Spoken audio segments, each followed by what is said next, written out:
urang ku hari katipunya Natalan milu rame nyana tahun baruan urang milu macet Jakarta macet Puncak macet Cianjur macet Sukabumi macet ieu pan lamun Kristen doang memoal macet berarti budayanya na ieu geus merambah ka urang naudzubillah min zalik wa min zalik nah ieu lah kudu dipikirkeun ku urang nu geus bebeja ka kula ku ari nu geus bebeja ka kula ieu anu leungit pamajikanana nu geus 3 poe nu leungit anakna nu saminggu anu geus leungit pamajikanana ieu mah nu leungit anak mah geus loba jasa tamat nu leungit pamajikanana ieu sekitar urang sekitar Balaraja sekitar Tigaraksa Cikupa Pasar Kemis Kemeta kecamatan-kecamatan Tangerang Barat lah ieu nu geus leungit pamajikanana beneran lain lalagaan endek ka mana ieu teh pasti untuk tahun baruan geus diboking nya meureun ku Korea ku bule.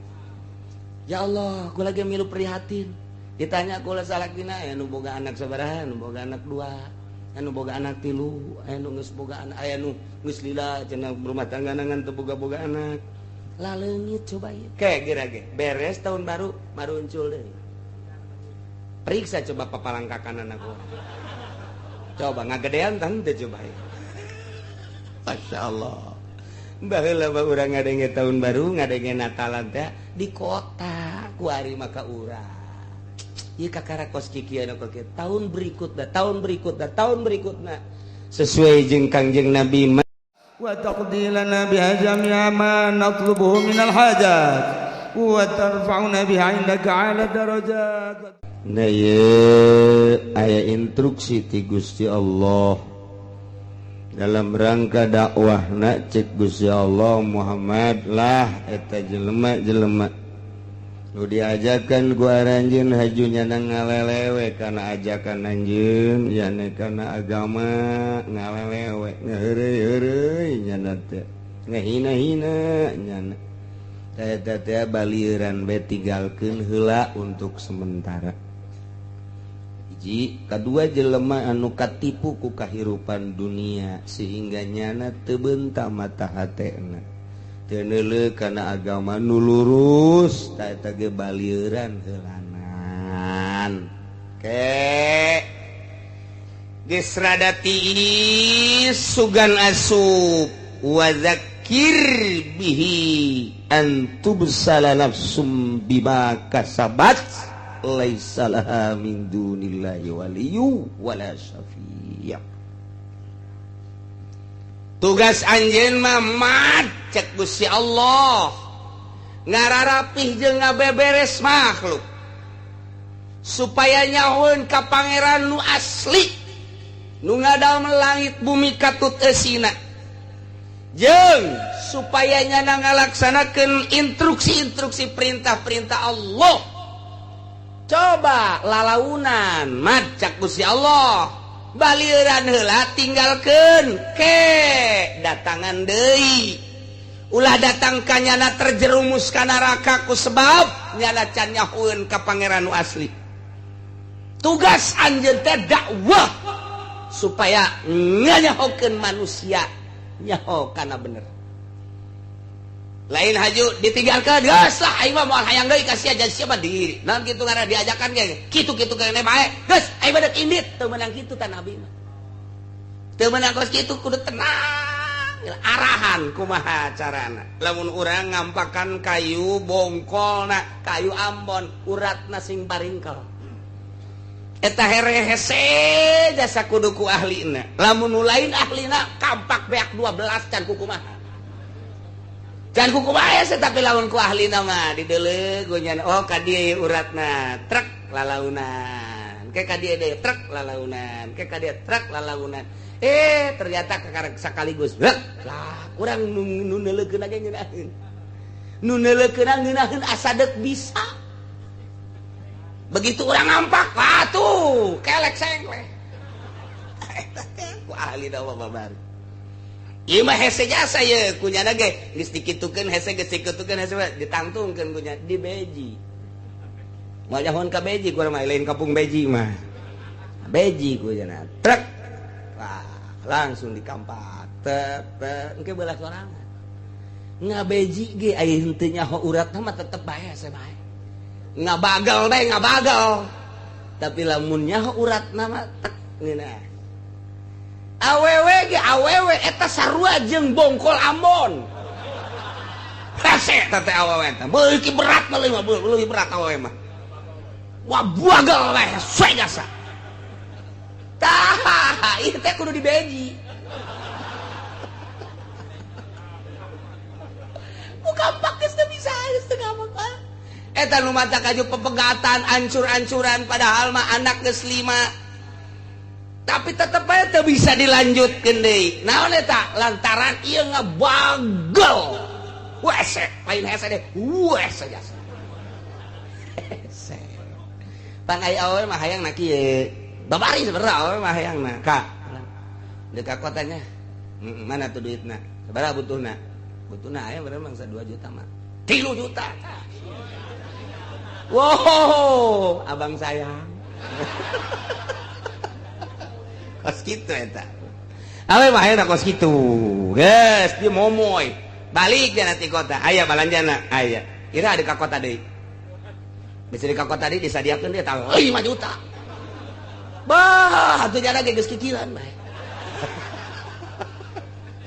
eta awewe eta kos kitu lamun dikurangan deh kurang sabaraha butuhna 2 juta jajae ge 500 asana saminggu moal nyambel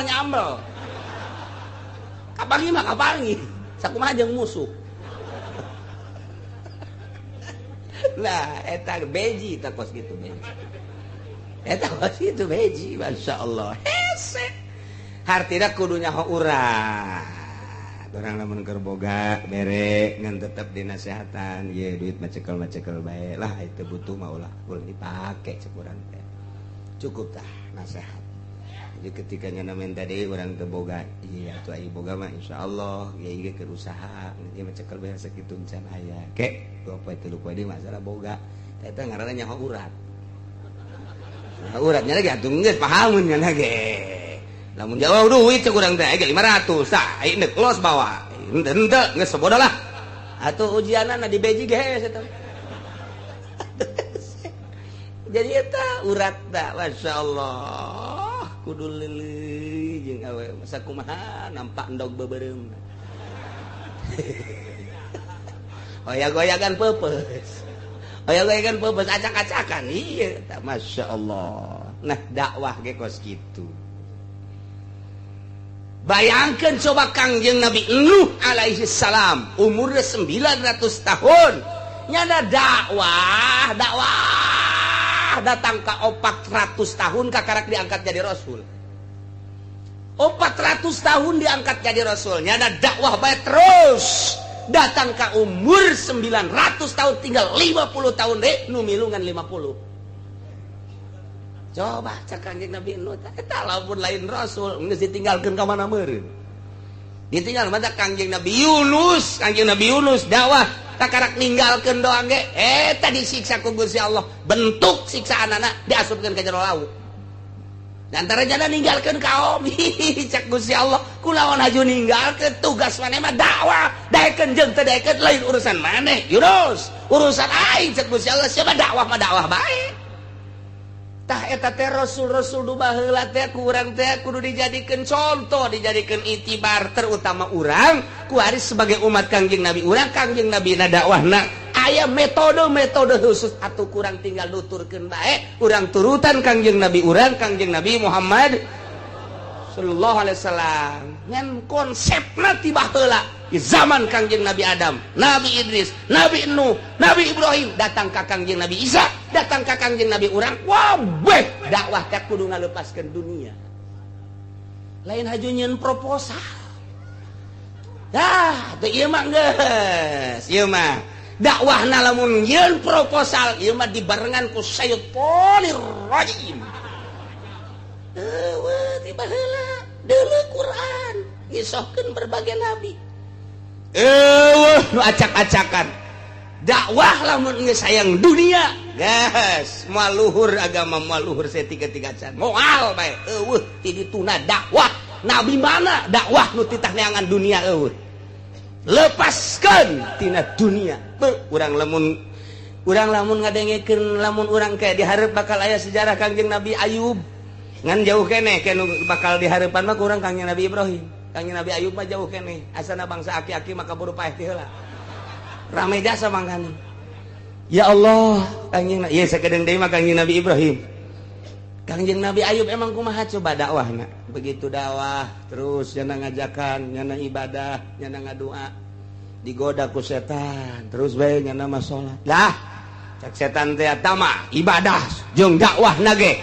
Sakitu husuna ge nyana mah hayang dunia, tah mah kos kitu. Ya Ayub mah jujung kelan salat, dakwah ka unggal lembur, tah mah neuk kumpul-kumpul dunia. Dibuktikan ku Gusti Allah. Dunianya na dibelem kabeh ku Gusti Allah. Teu boga sasiki-siki aja. Tetep Kangjeng Nabi Ayub dakwah. Kangjeng Nabi Ayub salat. Goda deui ku setan, tetep dakwah we geus teu boga naon Kangjeng Nabi Ayub. Geus sasiki-siki acan dakwah. Lah, cek setan tah mah dakwahna ge tah mah hayang supaya anakna jeung keluargana rapi, bareres, tah mah sararehat. Tah mah tetep bae nya mah hayang keluarga dipaehan anakna ku Gusti Allah. Bueak kabeh di hareupeun nya. Kumaha tah? Harta geus eueuh, anak geus eueuh. Pamajikan masih keneh aya 4. Dakwah terus Kangjeng Nabi Ayub teh dakwah salat ka kampung. Eueuh anu nuturkeun masyarakat. Lah, cak setan teh mah nya mah dakwah ge hayang pamajikanana supaya raresepeun jeung dirina supaya sehat. Abeh kabantu-bantu. Dibere penyakit ku Gusti Allah atel borok kabeh sakujur awak bam harta geus eueuhna naon teu boga setik-etik acan anak geus dibeakeun ku Gusti Allah awakna geus dibeakeun ku Gusti Allah tapi tetep Kangjeng Nabi Ayub mengajakan bae dakwah terus satungtung masih kena bisa lempang Kangjeng Nabi Ayub dakwah terus bae salat terus bae kabelah dia nangis teu daya teu upaya karak pamajikanna ninggalkeun tinggal hiji deui Siti Rohmah tah dibawa ka sisi gunung Kaguha diamparan kudang daunan cek Kangjeng Nabi Ayub ulah diamparan kudang daunan masih kena dunia tama kos kitu mah ulah Kangjeng Nabi Ayub geusik nu aya bae geusik nu aya beres kieu Siti Rohmahna bolak-balik kadinya bolak-balik geus Siti Rohmah teh geus kacapean ngadoa ka Gusti Allah noel ka Kangjeng Nabi Ayub Kak bu harta geus dibeakeun ku Gusti Allah anak geus dibeakeun pamajikan geus baralik tinggal kula doang awak geus eueuh tulang geus kadeuleut atuh jaka ka Rasul jeung Nabi ngadoa bae atuh ka Gusti Allah supaya cager-cager awak. Kumaha teh Kangjeng Nabi Ayub? Indit sia rahmat. Indit ulah di aing masih keneh sia kos kitu hayang naon kitu boga awak bagus berarti teh mah lain deuk dakwah kos kitu mah. Indit ulah ka dieu deui. Pokona tinggalkeun aing. Masyaallah. Saha nu kuat coba kos kitu? Saha nu kuat tah eta kos kitu Kangjeng Nabi Ayub teh? Aing mah hiji bae Allah. Jangan terjaritakan, coba siapkan proposal. Gusti Allah hina di akhirat na kiai anu make proposal. Hina kajen kumaha ge. Nyempilkeun di jero dakwah teh jang kahirupanana. Heuh nanaonna pasrahkeun ka Gusti Allah. Kangjeng Nabi apah kacaritakeun boga pabrik henteu? Kangjeng Nabi apah kacaritakeun boga kebon henteu? Susah Kangjeng Nabi. Hiji mangsa Kangjeng Nabi keluar ternyata si Abu Bakar aya di luar ger papanasan torojol di Abi Hurairah nyekelan beuteung cek Abi Hurairah teh ieu kula mah lapar jasa sabaraha poe mah kula mah geus 2 poe kula geus sapoe cenah sampai sapenting teu dahar kula geus 2 poe cek si Abu Bakar teh dahar torojol cek Kangjeng Nabi aya naon maneh ieu Abu Hurairah sapoe geus teu dahar sampai sapenting ente Abu Bakar geus 22 penting kula geus 3 poe. Masyaallah dongeng teh dongeng kos kitu. Hayu urang siap bae dakwah perang panghareupna, pedang pangsekeutna. Wah gimbir atuh hujanana musuh. Kuari mah kiai teh dongengna lain kos kitu lain. Ente ngajukeun nya. Geus turun jan. Kitu kan buat kan. geus turun jan wah turun geus uti anu motong sial jasa tapi kuari keur nyieun deui kamari naon kamari mah fotona foto pondok kuari majelis eta keneh kan oh lah geus we hiji-hiji ke musola batur los dongeng teh kari itu nyaho aing kabeungeut-beungeut nu kari itu nyaho jasa di Belaraja loba, di Cisoka loba, di Sepatan banget gua brang geus pokona wah di Cikupa loba. Nu eueuh teh di Pasar Kemis. Henteu tah mah di Pasar Kemis beneran teu tinggalin. Dek maju kumaha agama puguh kiaina ge ieu di jerona teh sambil menyelam minum air. Beres teh mah dakwah kos kitu mah. Moal, pikirna silih omongkeun. Kiai nu karitu suuzonna gede jasa. Kiai partai, kiai anu selalu memohon ke pemerintah suuzon gede jasa. Coba ge deuleukeun. Cak lain cakula cek Imam Ghazali deuleu ge di Ihya. Eta teh bakal suuzon gede jasa. Ka kiai-kiai anu kos itu teh ekstrim. Nyana teh ka kiai kos kitu teh pesimis. Nyana teh hateletik mah mengakui ngan nyana embung ka tembong gorengna ngamongkeun kiai anu apik bakal lain cak ulah mah nyampaikeun doang teu percaya deuleuh ya buku hese cenah macana mebes ya sok ngomong-ngomong atuh bacaan ieu na sapotong-sapotong nu ngeunah-ngeunahna doang tah ieu tapi teh kos karita ieu Muhammad cek Gusti Allah balieran tinggalkeun deuleu ke situasina jeung kondisina nah ulah ditinggalkeun justru maneh diutus ku kaula teh cek Gusti Allah jangan beberes mentak eta teh nabi teh ngangon makhluk wali teh ngangon kiai teh ngangon tah ieu ngangon bebek besi aya anu endek ka dieu ka sawah batu dikit besi aya anu ka belah dieu ka kece bebek teh digiring-giring pangitik lagi kudu dua bebekna lempeng nyanana ngaboros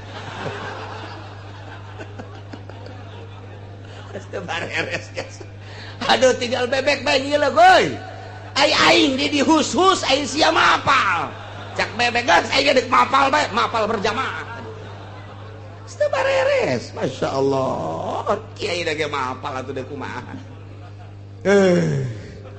dek kumaha ngaping makhlukna pan ieu teh makhluk jang ulah sok ngridit bukunya nana kredit dek kumaha coba ieu sing hade nya ulah sok kegemes teuing ye karena duit teh ulah nyanana nyeun proposal ndek ngaping kumaha ka makhluk da bobolokot nyanana mal bisa tah mah pangitik tinggal pangitik engkena diomek ku bebek mana pangitik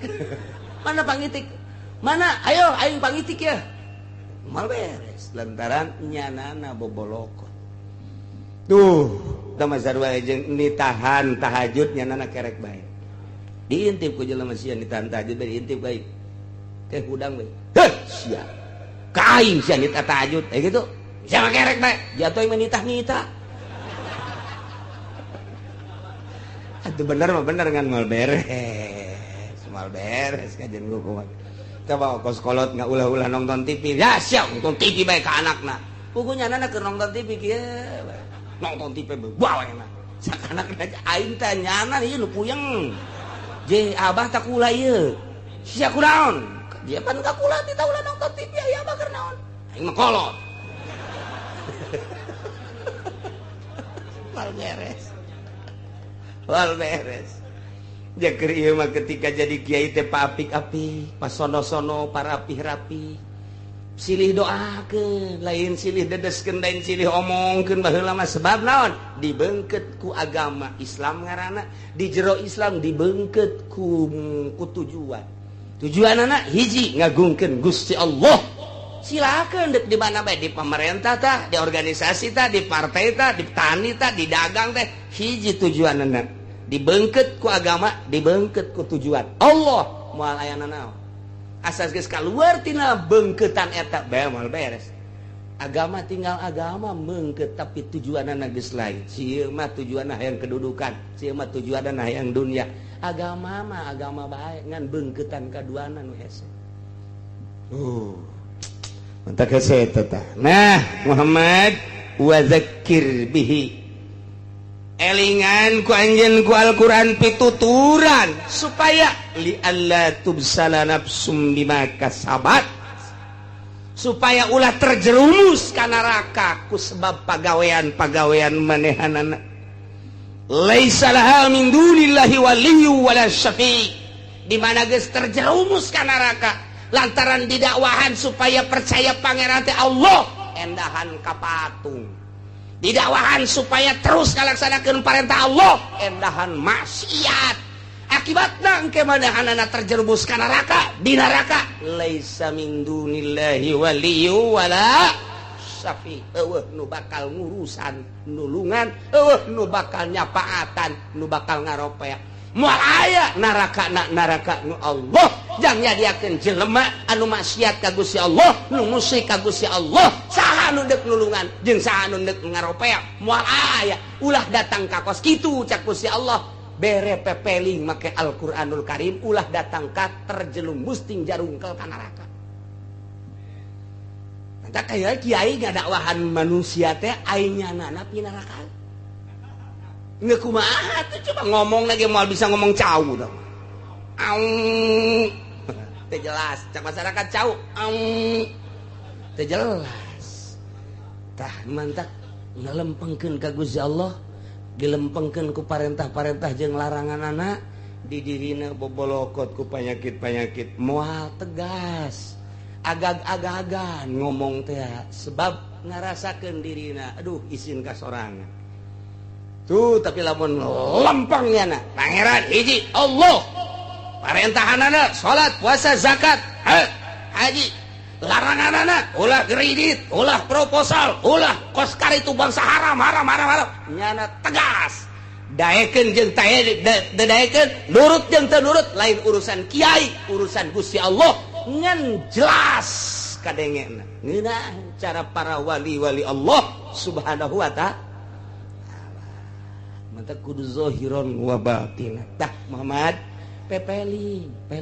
elingan pituturan ku Al-Qur'anul Karim ulah datang kagak gejebur ku pagaweanana nyana ku gara-gara teu percaya ka aing cak Gusti Allah kita percaya ka aing sebagai pangeran endahan ka batu ka patung kita nuturkeun parentah-parentah ngalaksanakeun parentahan maksiat ieu bakal terjerumus luruskeun pituturan supaya ulah kitu di mana ke geus teu nurut engke ka neraka eueuh wali eueuh syafi eueuh nu bakal ngarope jeung eueuh bakal nulungan engke kaduhung di akhirat ketika nyana kokoseran deuk ditebus wa in ta'dil kulla adli andai kata awak-awakan saha bae nu geus ngejebur ka neraka deuk nebus ku berbagai tebusan-tebusan kul adli la yu'fad minha moal diterima tebusanana ditebusnya ku dunia katut eusina moal bisa katebus eta teh bahasa kos kitu teh teu narima tebusan cak Gusti Allah ke jaga di akhirat di mana manehna cilaka ka neraka aing teu bakal narima tebusan sakira-kira ditebus ku dunia jeung eusina ge moal ditarima moal aya ieu nu nebus deuk saha pabrikeun ono moal diterima tebusan anak dina hati aing teu narima kana tebusan titik neraka bae ulah datang kasih gejebur ka neraka luruskeun Muhammad zakir bihi hok pepelingan jelema teh ku Al-Qur'anul Karim nah ulaika alladzina ubsilu bima kasabu jelema-jelema eta nu teu narurut kana ajakan anjeun Muhammad titah mangeranan ka aing endahan ka batu ka patung titah narurut ka parentah aing ngalaksanakeun endahan maksiat mabok digedekeun zina korupsi maling jeung sajabana dengan kata somprana cek ahli tasawuf nuhankeun harta nuhankeun jabatan nuhankeun makhluk eta teh bahasa ahli tasawuf di mana-mana jelema karesepna lain ka Gusti Allah berarti ngabogaan pangeran nu kumanehna diresepan cek ahli tasawuf aya jelema resep jasa kana harta datang ka teh salat-salat acan dibahasakeunna mangeranan harta jelema resep jasa karena jabatan wani meuli sababaraha miliar oge nu penting aing diuk dukung ku sia berarti nyana mangeranana karena jabatan tah lamun aya jelema resep jasa ka makhluk ka jelema dibelaan ka jeung ku mage ngaranna nyana teh mencintai makhluk mangeranan ka makhluk aya ka resep salian Allah ngaranna pangeran cek ahli tasawuf. Guys, kuari dibahasakan menuhankan dunia, menuhankan tahta, menuhankan jabatan, menuhankan makhluk. Tah eta teh bakal kena akibatna di akhirat neraka. Jelema-jelema nu teu nurut ka ajakan anjeun Muhammad, teu nurut ka parentah aing. Ulaikal ladzina ubsilu bima kasabu. Jelema-jelema eta lalu bakal digejeburkeun ka neraka ku sebab pagaweannya na. Di neraka ke bakal kumaha lahum syarabum min hamim panas neraka teh dahaga ke bakal dibere cai jang minum padahal manyana ge keur gugujubaran ku kucuprakan kekerbekan dina cai caina kumaha eta teh tiis nya teh atawa panas teh sakumaha lahum syarabum min hamim bakal dibere inuman tina cai anu panas-panasna geus teu kacaritakeun sakumaha panasna sebab eta panasna teh kadeuleu sanajan di wadah bubuncalan luar biasa ngagolak cek urang teh bakal dibere dipaksa titah nginum cai nu meunang ngagolakeun di neraka inum ku sia ajur sainting-sainting. Kitulah para kafirin, kitulah para musyrikin, kitulah para munafikin bakalna ngagejebur ka neraka. Nu narakana ngagolakna luar biasa, titah nginum cai meunang ngagolakeun lagi ribuan tahun. Pokona mah geus bae acak-acakan usus-usus di jero teh boro-boro nu panasna ngabuncal di neraka model kos kitu. Cacak-cacak panas nu aya di urang ge mun diasupkeun langsung atuh acak-acakan komo ieu di neraka. Nailah wa azabul alim siksa anu pohara jasa kunaon eta bima kanu yakfurun kailah ku sebab manehanana kalalupur waktu di dunia nah kakupuran di dunia engke bakal diasupkeun ka neraka teh jang jelema-jelema anu kalapir neraka teh jang jelema-jelema anu musyrik neraka teh jang jelema-jelema anu munafik neraka teh jang jelema-jelema anu maksiat ari kitu mah di dunia lah teu pernah maksiat aya ridho Allah neraka teh eueuseun sakumaha nu kamari caritakeun Ki Bahlul eta Ki Bahlul teh kuburanana di Baghdad ketika kula berangkat ke Baghdad aya kuburan di dinya Bahlul tadina masuk neuleuh di kitab bae Ki Bahlul horenganan aya kuburanna ja ieu Bahlul teh. Bahlul teh sakurun jeung kitu Ki Abu Nawas. Sakurun jeung Ki Abu Nawas teh zaman Raja Harun Ar-Rasyid. Ditanya, jageus teh kapanggih Ki Bahlul asal aya geus saminggu teu kapanggih jeung tas di mana? Tas di neraka. Tas ulin ka neraka. Hah? Siang ngomong jak raja. Tas di mana? Tas ulin di neraka. Dek naon tuh? Jangan seuneu sugan aya bae seutik. Jang naon? Ya, jang ngarokok. Si Bahlul cak raja teh. Pohara teh si budak Bahlul.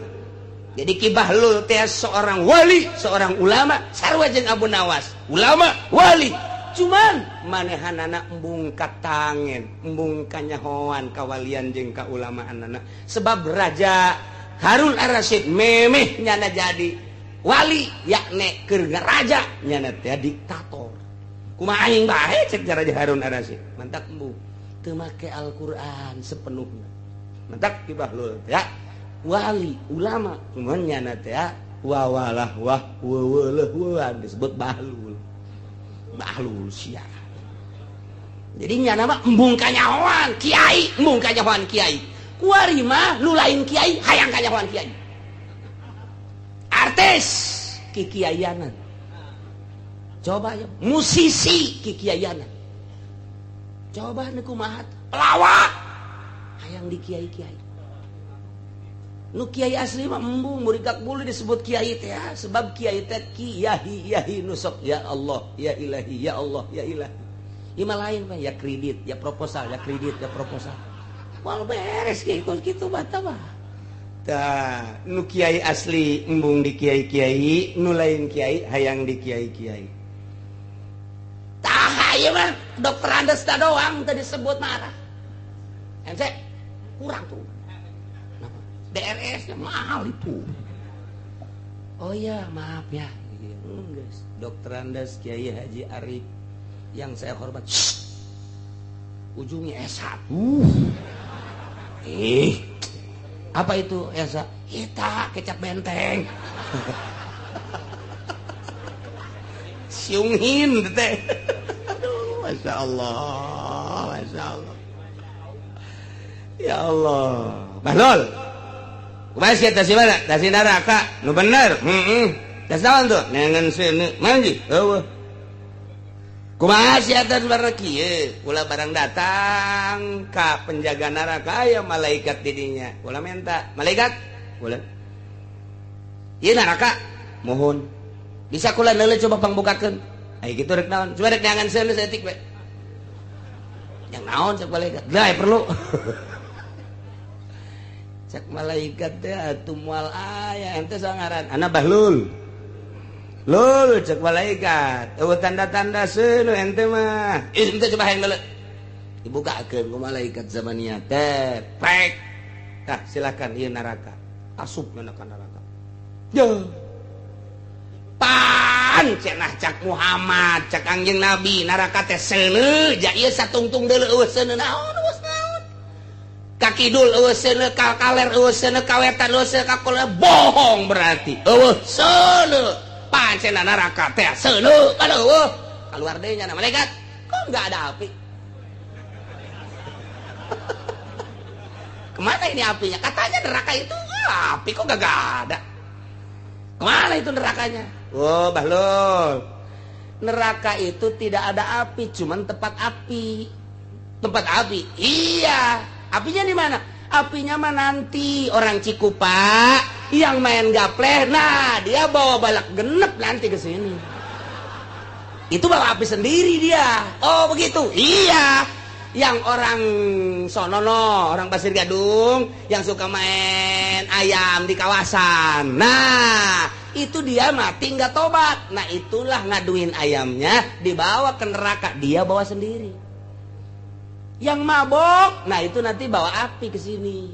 Yang zina bawa api nanti dia ke sini. Yang korupsi bawa api dia ke sini. Tah, eta horenganan seuneu mah bawa urang ti dia dibawa ka ditu. Cek malaikat atuh aya neraka mah nu mantap pantes dina Al-Qur'an. Fattaqun nar lati waquduhan nas wal hijar. Sing sieun maneh ka neraka nu panghurungna teh manusia. Ieulah manusia-manusia nu kadarituna pinuh ku dosa. Asupkeun ka neraka nu mantap sanajan ngarendeng tah duaan. Nu ieu mah ngan mabok doang, nu ieu mah nya mabok na zina nya maling. Ngarendeng duaan atuh beda seuneu panasna. Si mah pohara jasa atau si mah bawana sakitu bae. Tuh kos kitu cak Bahlul teh jauh sono horeng di neraka mah.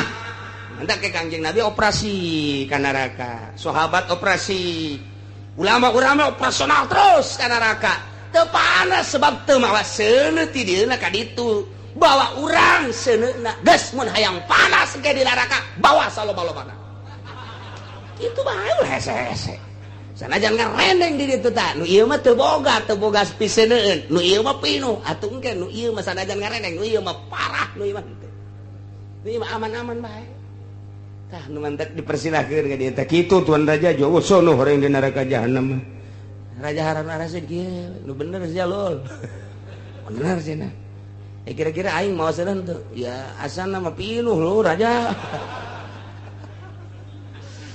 Waduh, sia Bahlul kos pisaan bae, karasa ku aing geus kira. Sing trek-trek awak aing. Ge. Engke bakalna kumaha teu kumaha tah mah terserah tuan raja kira-kira bakal hayang kabeuleumna rada rosa teu teruskeun. Kira-kira hayang aman di dituna teu tah mah eureun jadi rajana. Eta mah terserah tuan raja ngan kula geus ngalalakon kana neraka kos kitu. aduh cek bahwa cek tuan raja teh yang dikerin batunya jadi raja aja terserah tuan raja tambah kahiji eta geus beres encan masih kene kieu kene bae Raja Harun Ar-Rasyid mikiran bae nyana tuh ngeunaheun nya lamun jadi wali ngeunaheun jadi ulama mah di akhirat mah asana araraman dina neraka nyana guling gasahan tah bareng tas ngobrol jeung Ki Bahlul teh bolak-balik teu bisa hee hudang nyana salat kayak ngedeng deui nikmat meureun mun jadi wali mah ke di akhirat teu mamawaseun cakubahan nu ditakeun ku si Bahlul kieu sapoe dua poe saminggu nyana keur tenang-tenang kieu bae nyana teh di luhur singgasana raja kerajaan aya di luhur keur macul joket tuan raja teh saha eta kula saha Abu Nawas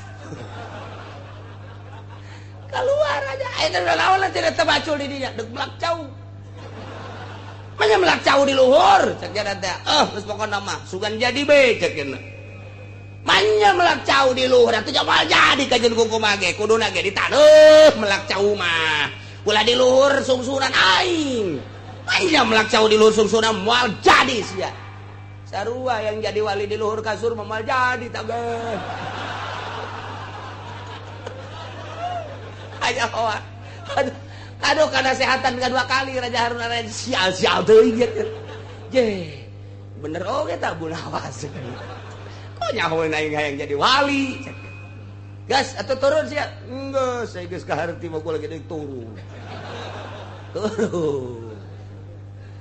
tadi atuh mampir heula teu aram kula mah kudu ka istana mung ke mah tempat Ki Golkar tempat di jalan ini Abu Nawas kayak tinggal raja baik dua penasehat hiji Bahlul dua Abu Nawas ceknya jangan aredan kabeh tau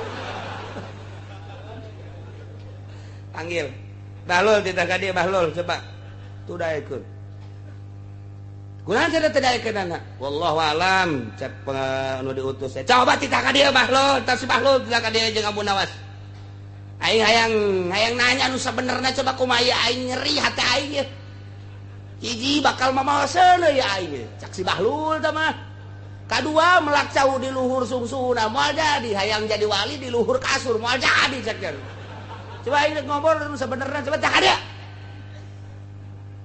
dikatakan itu Kiai Bahlul ulah kiai aing mah lain kiai nu edan aing mah nu edan Bahlul tah kitu sia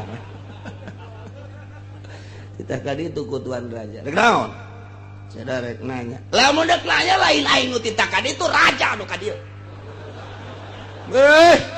maknya aya gentong nyamperkeun gayung nu kudu nyamperkeun gentong wih nu edan jadi gatuh aing ngomong ku mah edan cieunan sampaikan tinu edan kan itu datang ke Abu Nawas tuan Abu Nawas ulah make tuan Kiai Abu lain kiai aing mah satu nu gelo sarua jeung nu tadi itu edan ieu gelo ieu mah dengan hormat tuan raja titah ka ditu cenah aya naon cenah nyana geus teu bisa hees rek nanya masalah bejakeun ka tuan raja moal aya wali moal aya kiai nu daekeun mapatahan di istana eta mah pinuh ku paharaman lamun endek datang ka dieu eueuh ti dituna gentong nyamperkeun gayung cih sarua jeung tadi teh mah cenah bebeda ka tuan raja sakumaha tadi laporanana sial amat eta apa ku aing cenah dibui bae kitu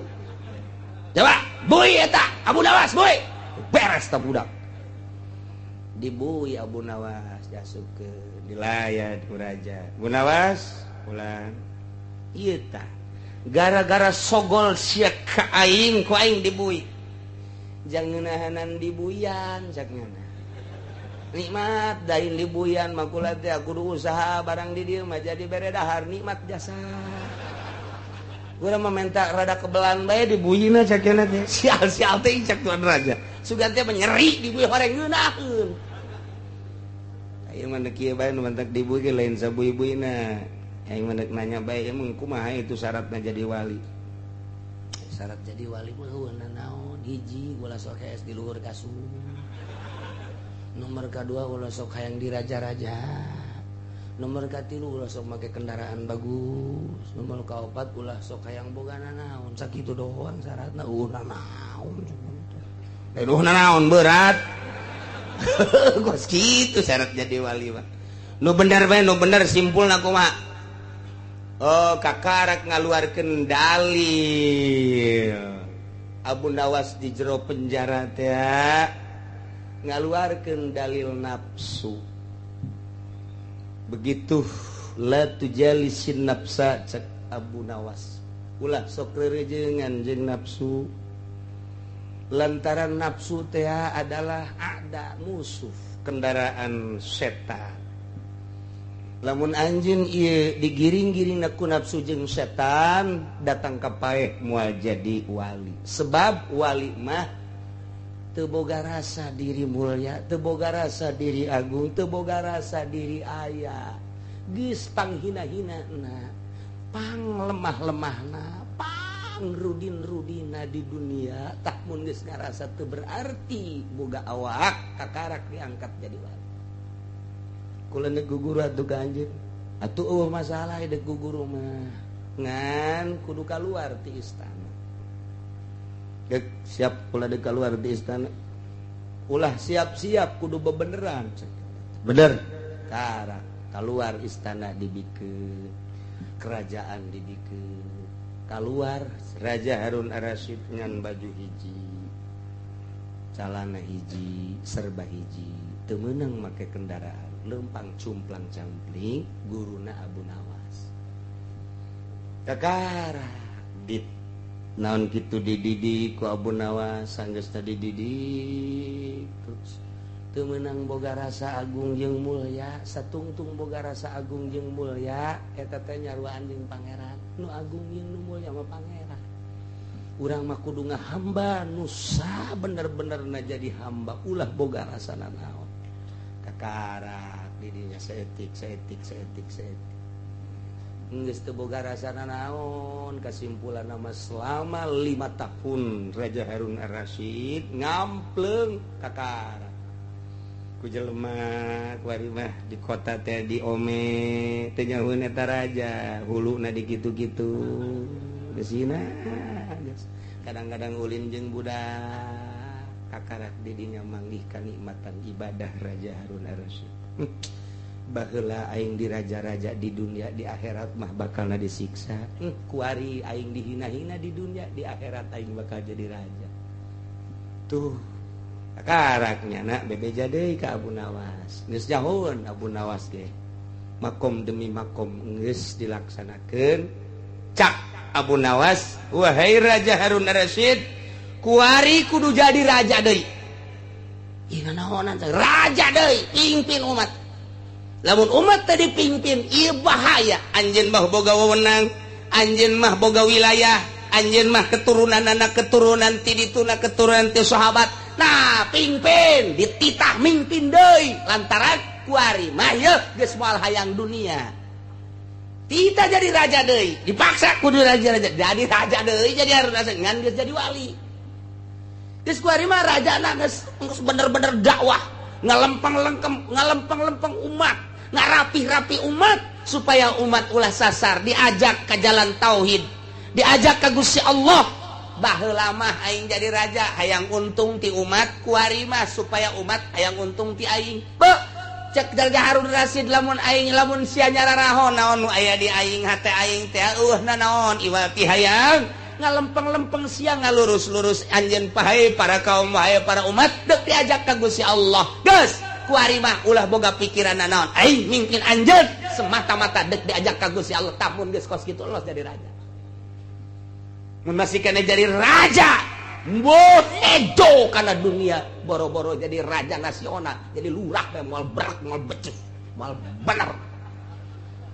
bener SPPT aya 2 geus kumaha tuh kadituna tuh sertifikat aya 3 atuh diganda-gandakeun deui kumaha boro-boro jadi lurah jadi arat dia moal beres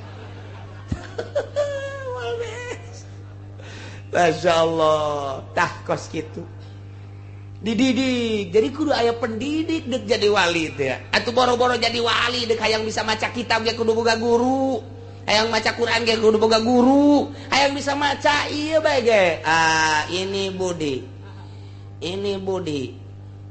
ini eta kudu boga guru Masya Allah tapi aya murid ngaleuwihan ti guru kadang-kadang aya Hasan Basri boga murid ngaranna Al Habib Ajam dididik ku nyana cumplang-campling sarua kabeh ge jadi wali mah kos kitu beres kawalianana geus kanyahoan ku hari muka pondok pesantren biasa geus di mana-mana jadi kiai dakwahna lurus geus aya dina makom wali mah geus teu hayang kauntungan dunia hiji bae ngalempeng-lempeng ngajak manusia eta teh tadi teh tah naon kitu ngaranna ngangon wali teh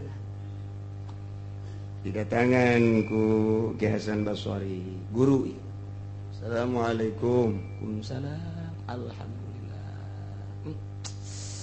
cek muridna kadatangan ku mama bunga gunung sekitar ieu Baghdad ya Baghdad Hasan Basri ti Baghdad Basrah gunung sekitar ieu laluhur tapi hati kuring leuwih bunga leuwih luhur kadatangan ku mama alhamdulillah didele ku mata zahir didele ku mata batin ku Ki Hasan Basri berapih geus bener-bener lillah segala rupa namagahan ngajina lillah berjamaah na lillah kadatangan tamuuna terus beliau diperhatikeun ku Ki Hasan Basri bagus datang ke pangkat kawalian anu optimal sempurna datanglah ka waktu dahar sore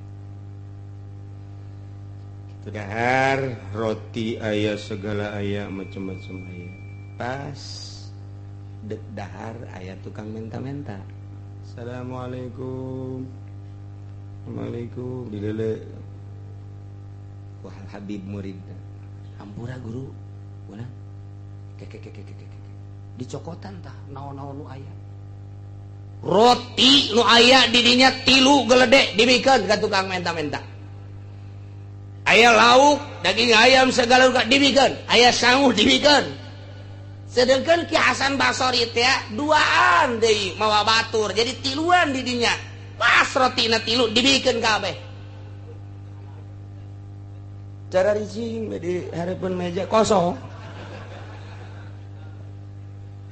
cak babaturan teh cenah wali yang murid mama kayak gitu munnya ge wali atuh meureunan kudu ngahormat ka urang bener gak ya baraman atuh lah dibikin kabeh oh ya mama nilai sangki ya mah tinggal ngelapan bae jadi Hasan Basri nama cicing bae cak babaturan nu saurang cak saurang deui kiai ieu tadi urang geus gahayal dahar diisuk geus dahar pas deg dahar kunaon dibikeunan kabeh tah ieu teh wajar henteu mun disebut wali nya pancen cak kiai tadi di imahyu urang zarah ka murid kula nu geus jadi wali kula mah atuh percaya bae mun nya ge nyana wali minimal dipotong-potongkeun urang sapotongnya na sapotong ieu mah beak kabeh ya wali kos kieu cek dia itu dihormat urang nu geus puguh dihormatna jadi henteu dihormat Hasan Basri kieu aing ge can kaharti cek Hasan Basri teh wali gede aing ge can kaharti cek tapi ku aing dideuleuh nya teh wali geus pokona teu misleuk bae teh murid aing teh geus diangkat jadi wali cek tapi emang ge ieu kos kieu nyaho cek mati kaharti keur gumreng bae ai eta mah fakir miskin teh eta di luar assalamualaikum aya 3 dibere kabeh atuh seserian wah hehe bose betul cak baturna anu disuguhan urang nu daharnya na mah ieu kos kieu ngaranna waduh teu beres cek teh nu dua mah ngomong mah tapi Ki Hasan Basri mah ngan saukur kieu da ngingin kaharti tetep ingin can kaharti jol beta Ki Habibnya datang di hari emang tidak lahar kan cak canda-canda ke dahar daun kayu di dahar ngantu ngaromong di hatena masing-masing ye ke sakedeung deui urang dahar nikmat luar biasa kakarak ge ngomong kos kitu tarajo assalamualaikum waalaikumsalam cek Habib teh waduh ya alhamdulillah kula kamari ieu boga panyakit teh cager cek manehna ta ieu kula mah terima kasih jasa yeuh mawa roti mawa sangu jeung duit-duitna cek Ajan Basori tuh eta meureun ieu dibuka ku Ki Habib datek sedangkan nu tadi teh keur diberean teh aya keneh nyesa roti hiji deui dibikeun tadina opat nu tilu dibikeun nu hiji henteu sebab nyana pantiluan pribumi saurang nu dibikeun nu tilu nu pribumi mah henteu hiji pancak anu saurang teh tangan hiji doang mun kurang di dahar ku tiluan kurang jadi geus lah urang daripada urang kurang dahar mending teu dahar kabehan kan gitu begitu datang eta teh tabu diumbrakeun di meja cek misa urang deh tadi mah bikeun kabeh eta rotinya ieu loba jasa pan moal ka dahar eta tuh cek Ki Hasan Basori kaluhuran murid aing berarti nyana geus nyaho ieu nu mantak dibikeun kabeh bakal aya gantina leuwih bagus tah eta teh murid leuwih luhur tibatan guru nama jadi walina tahap dengan seukur sakieu muridna mah geus pohara geus nyaho nyana nu mantak dibikeun kabeh teh lain moal digantian di jalan beureun geus ka ambeul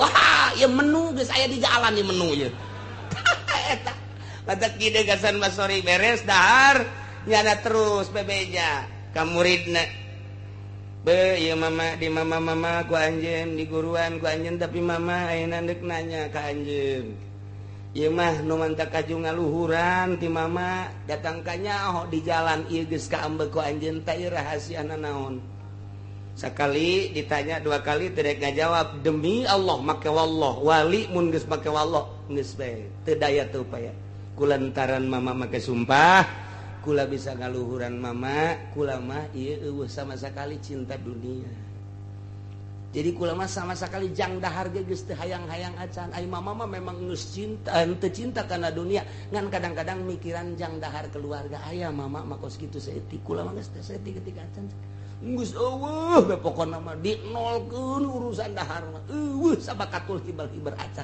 ti dijana jadi kuari kula ngaluhuran mama jadi dunia ngahalangan karena pangkat urang satungtung urang ngejar dunia satungtung urang cinta dunia kajenting elmuna saadag-adag moal diangkat di hiji makom di hiji hal diangkat jadi wali moal jelema diangkat jadi wali teh geus resep kana dunia satungtung resep kana dunia nah ieu moal diangkat jadi wali ieu keur kabelah dieuna makin cinta karena dunia makin jauh jeung Gusti Allah cinta jasa karena dunia jauh jasa jeung Gusti Allah datang ke resep jasa teh nyaho nu halal nu haram ya ieu bagus jauh lagi jauh lah deui datang kaku gara-gara cinta dunia pangeranana ge nu asli Allah nu nyiptakeun langit bumi katut geusina nu ngahirupan jana anu nyaetkeun jana endahan teu disembah nyembah ka patung nyembah ka batu naudzubillah min zalik ilah lahum syarabum min hamimin wa adzabun alim bima kanu yakfurun sebab kufur di alam dunia nah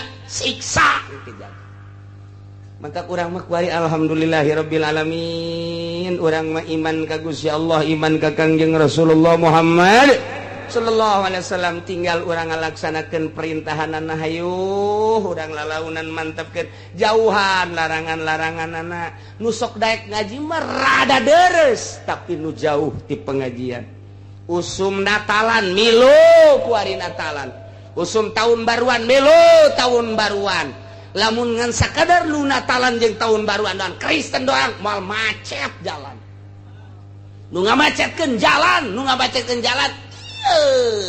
anak-anak Ki Haji termasuk Ki Haji tanya lagi milu tahun baruan milu kitu natalan Masya Allah padahal mun urang nyaritakeun natalan eta teh ngan sakadar itu penyelewengan tamang ngejeburkan orang. Itu Natal di mana tama ayana di zaman Paus tama. Perintah ti Kangjeng Nabi Isa teu aya Natalan teh mengenang kelahiran Isa dititah. Jeung teu aya tabati dituna Natalan kudu dikitu-kitu andai kata endeuh mengenang kelahiran Isa Al-Masih teu kudu make rumbe-rumbe teu kudu. Jeung Natalanana teh moal jauh ti Islam pasti ngagungkeun ka Kangjeng Nabi Isa. Pasti tahlilan, pasti maca-maca Taurat atau Injil nu asli kan geus Injil nu asli nu kuari mah.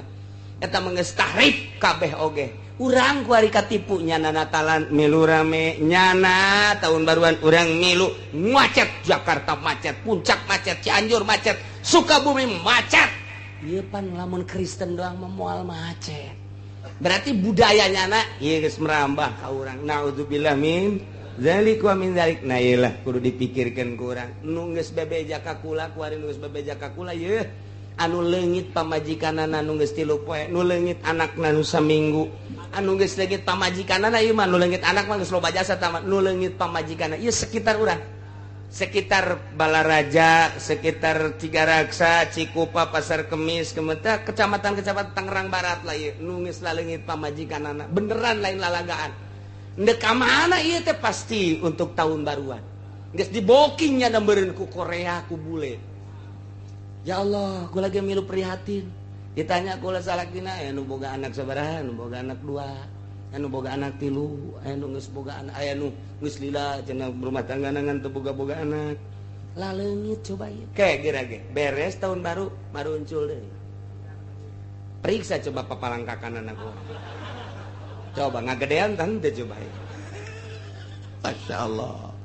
Baheula mah urang ngadenge tahun baru, ngadenge Natalan teh di kota kuari maka urang.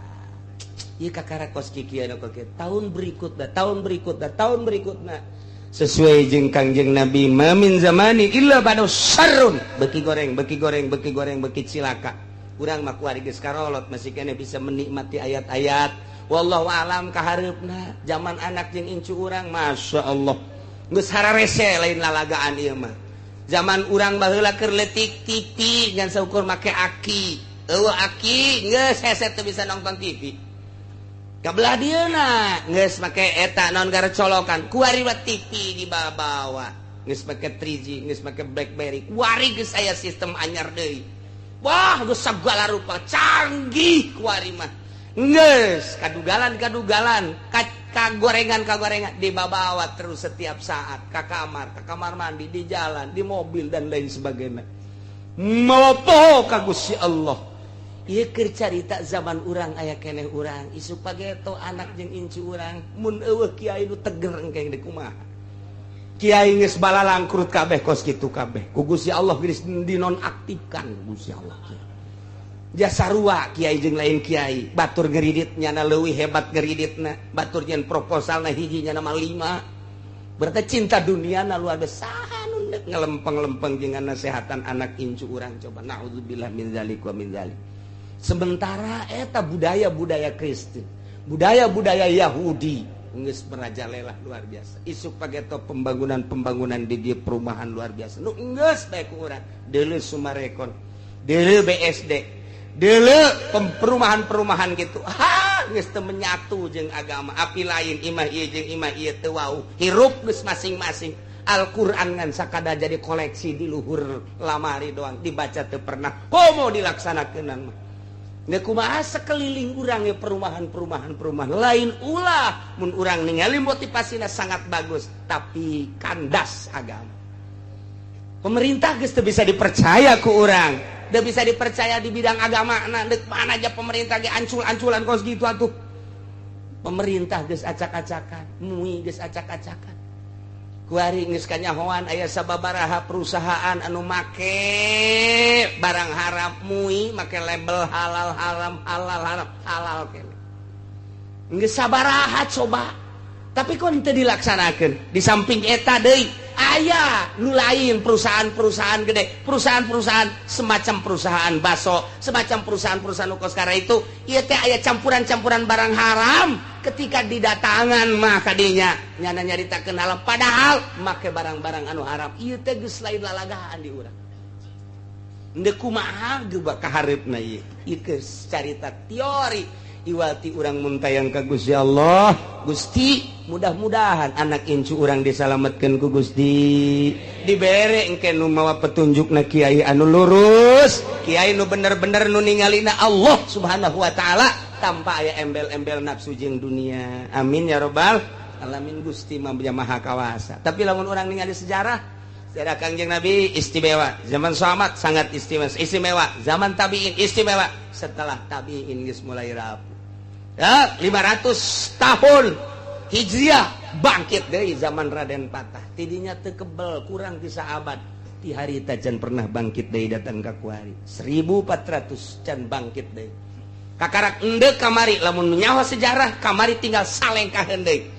Ketika Saddam Hussein jeung Osama bin Laden berjuang tinggal salengkaheun deui, runtuh Kristen jeung Yahudi. Tetapi Allah encan menghendaki bunuh Saddam, bunuh itu Osama bin Laden, kuari bangkit deui. Encan kamari teh lamun sangat mengamati perjalanan Osama bin Laden jeung Saddam Hussein, dua manusia eta ngejungkel Kristen, ngejungkel Yahudi. Di urang teh kurang lantaran informasi nanti ditu teh dikaburkeun teu meunang urang mencintai itu, teu meunang urang teh terus mengikuti, teu meunang lantaran urang bertekuk lutut ke Amerika. Nah kuari geus encan kuari keur wujudna raramena kuari teh urang mah teu paham ieu teh perseteruan antara Palestina jeung Israel, teu paham Syria, teu paham Mesir, teu paham. Nu paham teh ngan saukur kikituan nama horeng di jero nama keur main anu dahsyat luar biasa. Mentak geus urang kuari mah ngadoa bae andai kata Gusti eta memperjuangkeun agama kitu bae nyuhunkeun dipuntayangan ku Gusti, nyuhunkeun dibere kakuatan ku Gusti iwati kitu. Lamun di jerona lain kenakalan agama maknya orok di berondong drat naon salahna, maknya ibu-ibu di berondong drat naon salahna, naon kasalahanana.